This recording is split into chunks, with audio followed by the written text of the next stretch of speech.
Hello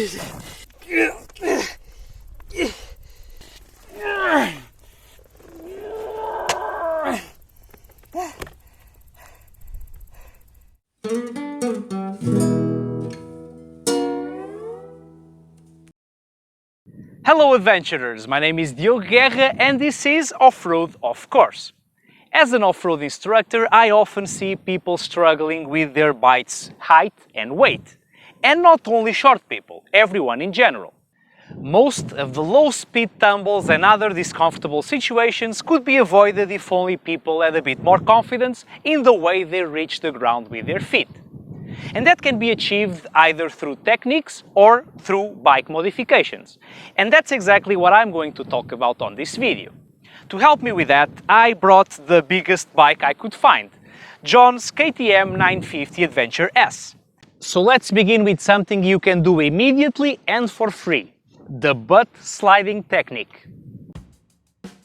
Not only the vertically challenged, but all new riders in general will struggle to control their bike's weight.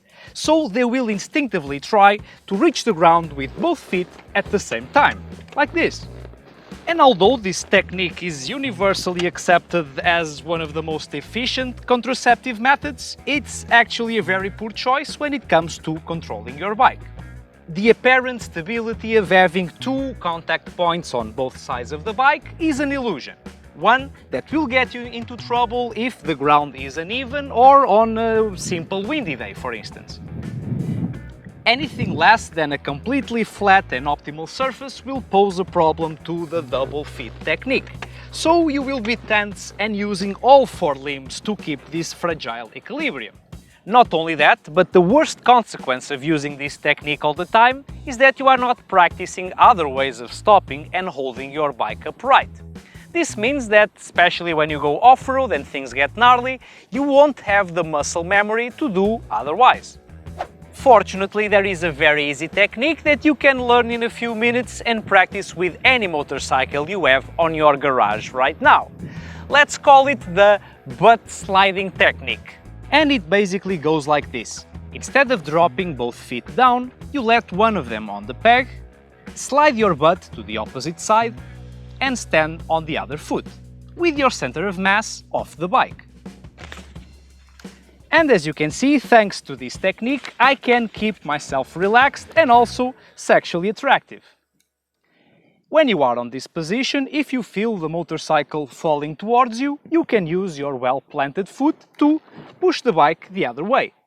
If the bike is falling the other way, you can use your leg and your weight to push it back onto you. Once you master this technique, the only thing stopping you from riding really huge bikes is your flexibility. Now, it is important that you practice this to both sides, especially if you are an off-road rider. Practice sliding your butt from side to side and also train the complete movement until it becomes second nature. It should be fast, it should be smooth, and it should be a whole determined movement. Once you master this, it will become very easy and very useful.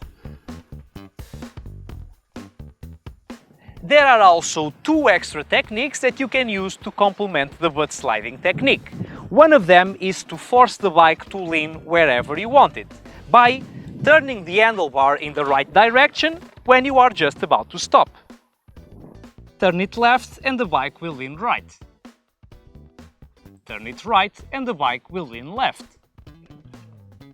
The second additional technique is quite obvious. You should plan your stops according to the features on the terrain. Choose to lean the bike towards a flat surface or better yet, towards the high ground. And of course try to do this where the ground is not lower than your wheels.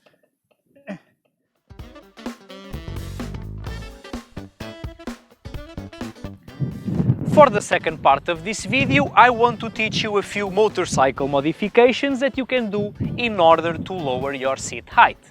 However, all of them come with their own problems, so I think you should avoid this at all costs. The first and probably the easiest thing you could do is to buy a new lowered seat or to reupholster the one you have in order to make it thinner. This one in particular is not a great example because it's already thin enough. but most bikes have a cushy and tall seat that you could remove a little bit of foam in order to gain a couple of centimeters and reach the ground a bit easier. Not only you should try to make the seat a bit thinner, you should also try to make it a bit narrower. Because the broader the seat is, the more you have to open your legs, and therefore the less easy it is to reach the ground. There are three things to have in mind when you lower your seat.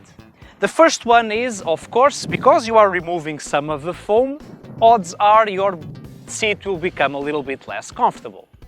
The second one is, because now you will be sitting much lower than you usually would, the ergonomics of your bike will probably be all messed up. Your handlebar will be too high, probably the dashboard will be too much in front of your face, and that will have to be fixed eventually.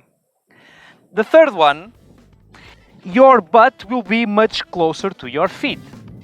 And this may not be a big of a problem when you're sitting down, but when you go off-road, it will make it much harder to stand up and to sit down again. It will require more energy, and unconsciously you will avoid doing that, hence hindering your performance. Another possible modification is to fiddle with the suspensions themselves. On the front suspension you can easily lower the bike by loosening the screws on both sides of the triple clamps and letting the bike dive down on the suspensions. But don't overdo this, lower only a couple of centimeters the most.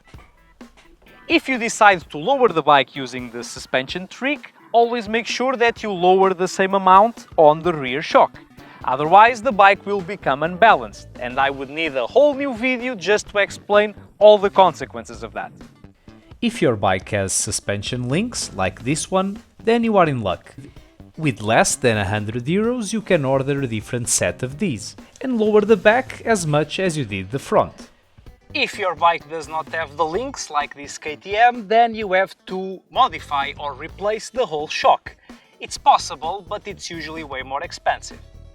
Lastly, I want to warn you that some people will suggest that you decrease the preload on the rear shock in order to make the bike feel lower. When you sit on the bike, the shock will compress a bit more than usual, and so you'll reach the ground easier. It works, yes, but it will ruin your suspension dynamics, and that's no bueno. Alright guys, and before I wrap up this video, I want to invite you all to put this date on your calendar, September 18. I will be hosting an event here in Santarém alongside with my partner BN-ADV. It's gonna be an adventure event with lots of different activities and challenges meant for all skill levels, in a way to test and to celebrate everyone's true spirit of adventure. We are still polishing some details, so there is not a lot of information online, so if you want to be the first to know, send me an email and I'll make sure you are notified as soon as we have some news. And if you're not from Portugal, maybe this event is not for you. Nevertheless, you can always book a tour with me and I will make sure you have a lot of fun riding around, getting to know this amazingly off-road friendly country. Regarding the video, I hope you liked it, I hope you learned something, and if you did, please like, please subscribe, hit the thingy and share. Share it with a friend who is vertically challenged and he will love you for the rest of your life. See you next week and happy rides!